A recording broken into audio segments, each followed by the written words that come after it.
Well, Crazy Eddie, you're exactly right. I found it very, very difficult to cope in chat rooms, really. In real life, I think an Aspie needs to belong. And because we don't fit into that stereotypical backstabbing, you know, wheeling and dealing sort of ways, we are not accepted. Now then, there was a bloke in the ad support room called TJ from Cyberspace.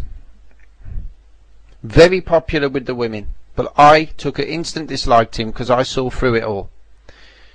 There was a very good friend of mine called Floss, and I spoke to Floss on Yahoo Messenger, and I told her about TJ, and she said, "Don't you can talk about anybody in that room, but don't you talk about that man. He's golden. He is brilliant.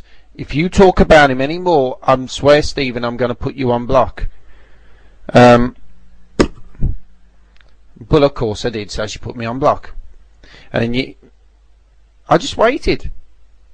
It turned out he was playing two women against each other. He was sleeping with one and pretending to like the other, etc., etc. And eventually they found out what he was about, but it was too late. And Floss came to me and said, "Oh, Steve." I said, "No, don't Steve me.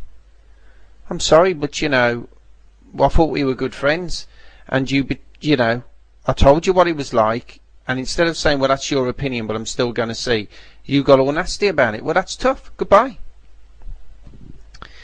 Maybe that was a bit harsh, but I'm always very good at seeing through people.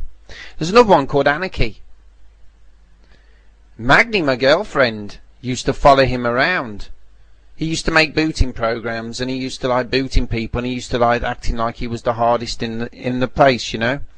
And every time I went into the ad support room, he used to be there saying, Chima, there he is, you know, put him on Iggy, you know, I'll boot him out the room, I'm the king, and all this business, right? And once he got my phone number, and I thought he'd hacked it, but someone had given him the phone number who I thought was a good friend at the time. So I got all, well, how the hell did he get that phone number? And I was really panicky about it, you know, he's a hacker, isn't he? He ain't a hacker. My mate Dan bloody got his address and put it all over the internet, and he bloody map of where he was. And the reason he did it is because that bloke was rude to my mum. My mum did nothing. She went into debt free because I asked her to, and he said he wanted her to do a sexual act to him.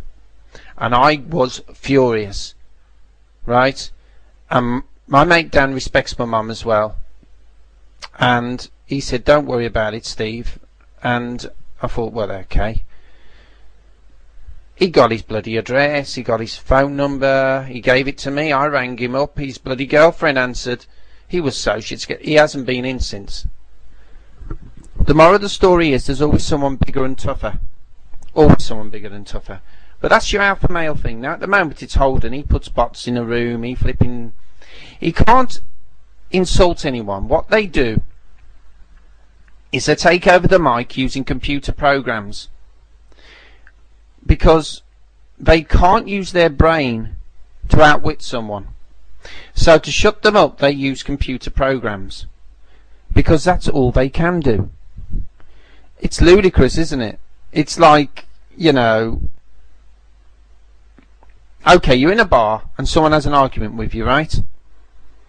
And instead of using your brain and outwitting that person, just say you had a remote control and you could switch them off. God, it would be so easy, wouldn't it? You could carry on talking to them and calling them everything under the sun, and they couldn't respond to you. That's what it is. What's the point of it?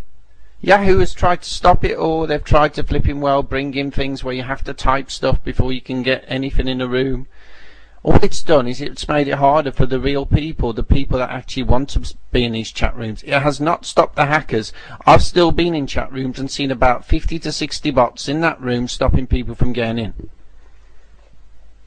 And I've done it myself. Because I was stupid. Because I went NT for a bit. Because I thought, oh, it's going to make me seem popular. You're not popular. People are just scared of you. People are just thinking, oh my God, you know, if I don't get on with Chima or Steve and that, he's going to bring bots in the room or boot me out of the room. That doesn't make them like you. That just makes them scared of you. There's a difference.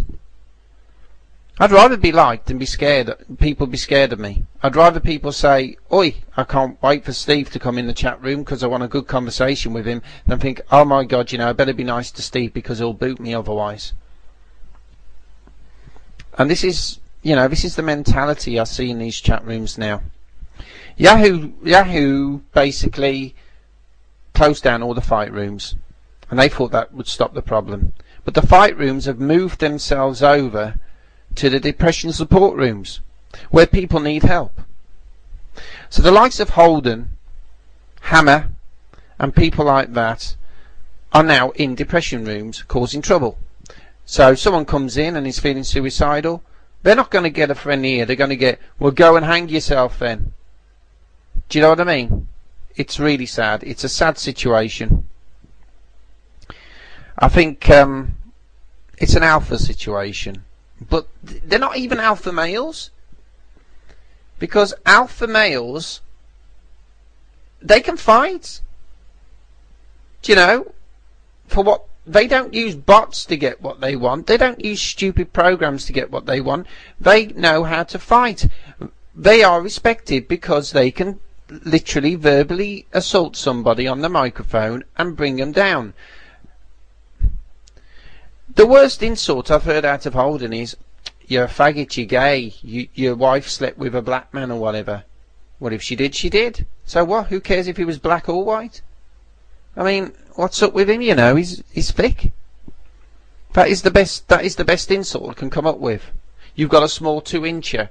Well, a bloke saying that you've got a small dick, I mean, he's either very interested in it or he's gay. I mean, seriously, when I insult somebody, I don't go on about if it's a bloke, I don't say, "Oh, you got a small dick."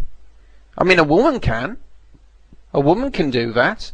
A woman can say, "Oh, look at that, he's got a small dick." A woman can do it. But a bloke doing it, that's a bit, a bit queer, isn't it? A bit gay. I mean, I've got nothing against gays, but, it is. So, I feel sorry for him, really. Because he says he's got all this money and he's got all this power. Why doesn't he get off his arse and just go around the world then and see the sights? Why does he go in a chat room and cause trouble? I'll tell you why. Because the bloke hasn't got loads of money.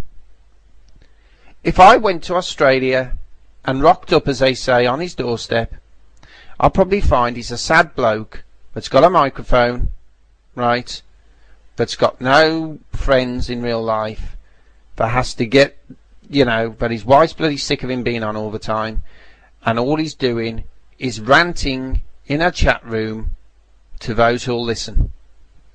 The same goes for a bloke called Council. Bloke from Ireland. He can be the king in there, but in actuality he's just a bloke who lives on a boat to avoid paying taxes. And he says he's got all these women, but I haven't heard them. I've heard them in the chat room say, "Oh, Council," because it's the accent, you know what I mean? I haven't heard them there, though. I haven't heard any. I can prove when Magni comes here that I've got a woman and you've seen the videos. I can prove I've got female friends.